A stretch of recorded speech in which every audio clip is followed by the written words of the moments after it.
Um, I'm so proud. I'm so proud to have this badge that represents me as a knight here in New Zealand. It's I mean I wear it to bed in my pajamas if my wife would let me. I'm just so proud of it.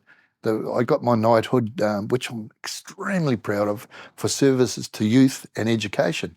It's nothing to do with rugby league, which my life was built around really, but youth and education are really paramount in my thinking. I had very little education myself, and yet once I retired from rugby league, from coaching rugby league, one of the things I realised is that so many people from disadvantaged areas played a massive role in my career. And when all I wanted to do was help them if I could. And I thought one of the big things I could help them with was education, because a lot of them were falling through the cracks. I'm not an educator myself, but they were falling through the cracks. I could see that. And they were young kids and whatnot were forgetting the importance just of a simple thing like being on time. So I have 12 principles that my coaching philosophy is based around. And with a little bit of thought, we were able to design a literacy and numeracy, level 2 literacy and numeracy foundation studies, and weave that course through the 12 principles that I have just from coaching. So I'm no genius or anything. I'm just a volunteer coach, like millions in this country, like millions. And those millions are called parents.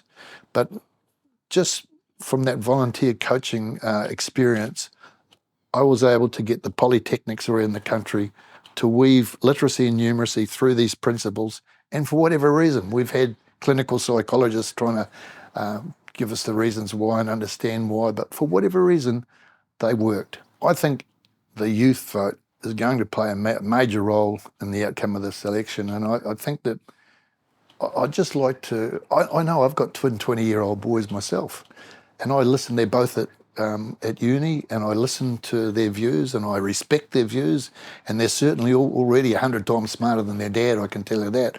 When I was their age, all I could do was make an aluminium ashtray. That was about the limit of it. But I think that I do notice a lot of the younger people seem to be very left-eyed. I'm not sure if it's because of what they learn at school or at uni or whatever, but they do seem to be going that way, and I respect all that. But what I'd like them to consider is leadership. Leadership, and this is where sport is just such a great tool. The things that are successful in sport are also critical for politics and for the selection. And one of the things in sport that is absolutely essential is strong, visionary leadership. And that's what Winston brings along.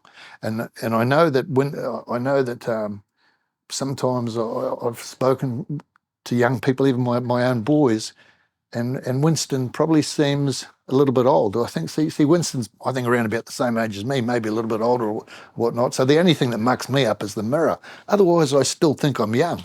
And I think that Winston thinks like that as well. He doesn't think old and he doesn't think young. He thinks in a timeless way that is really ageless. And it's necessary because when you say thank you this year, thank you is going to mean exactly the same in 200 years' time. So powerful, valuable, old-fashioned learning words like that will never be forgotten. I know advertising agencies and various political parties all come up with new slogans and themes. Nothing beats thank you. Nothing beats please. And they are words that constantly come through Winston's conversations. When you hear him talk, he doesn't demand things. He asks in an old-fashioned way. And old-fashioned values are something this country cannot afford to forget. He's got so much going for him, but he's a guy that can fit in any situation at all. I used to, a number of years ago, I used to watch when he was he foreign Minister of Foreign Affairs or something like that, I think he was. But I used to watch him sitting next to Condoleezza or somebody Rice over in the States there. But I was so proud of Winston because I think he represented us in the way that all Kiwis wanted to be represented on that particular stage there. Winston is class. When you're a good player, there's two things you need. You need class and you need style. And that is exactly what Winston's got. and also quite differently to what many think. He's a very, very humble man.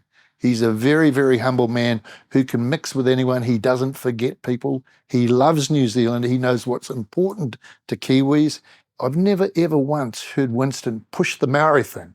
And I know I'm not saying that's right, wrong, or indifferent. But gee, sometimes it comes a little bit, the noise comes a little bit along too much. Winston could, if he wanted to, push that, but he doesn't. He delivers the message in a way that all Kiwis understand. That's the thing. His delivery is special. It comes in a language and it comes in a manner we can all understand. And I think that's a key for Winston. That's why I think Winston will help create a government in New Zealand that is really accountable, that can stand on its own 2 feet, that can say the strong words when they need to be said to other countries, can listen to what's going on, and is humble. You know, New Zealand is a great country, and I've had a number of occasions when I could have stayed away from New Zealand and lived, because the work that I was doing, I could easily have become an Australian citizen if I wanted to, and I did come close. I thought about it a few times, but I was drawn back to New Zealand one day. Actually, after I retired, I was living in Manly. I never thought I would be back, but I had to retire because of ill health. And I remember I got asked to go down to Brookvale Oval to get my in Manly to get my photo taken with some kids that had come over from Taranaki. I think they were a school age group of kids who wanted to come and visit Brookvale Oval, and so I went down to have my photo taken down there. And I remember these kids did the haka, and I watched, and it brought a lump to my throat. These kids were about 12, 13 years old. And in my mind, I thought, what the heck am I doing here? I'm a Kiwi. I'm a Kiwi. And the magnetism of what those boys delivered and the magnetism of our country drew me back. New Zealand has got a fantastic asset that all countries go on about. But New Zealand's got great beaches, it's good fishing, good mountains and sheep and horses and all that sort of stuff. For me, it never, ever, ever really underlined the most important asset of all, and that is the people. As people, we really underestimate ourselves. We've got a little bit of a thing where I think we lack in some ways a bit of confidence. As Kiwis, we lack a bit of confidence, and we're all, oh no, I won't do it. No, you do it. We're a little bit like that. Winston can cut through that. I'm not saying he's overconfident. Winston can cut through that. Winston delivers class and style. And really, when I look to somebody who I'd love to represent me overseas, who I'd love to see is look, this is Winston Peters. He's from New Zealand. I mean, what a man. And he fits our country. I'm Sir Graham Lowe, or Lowe. Party vote New Zealand first.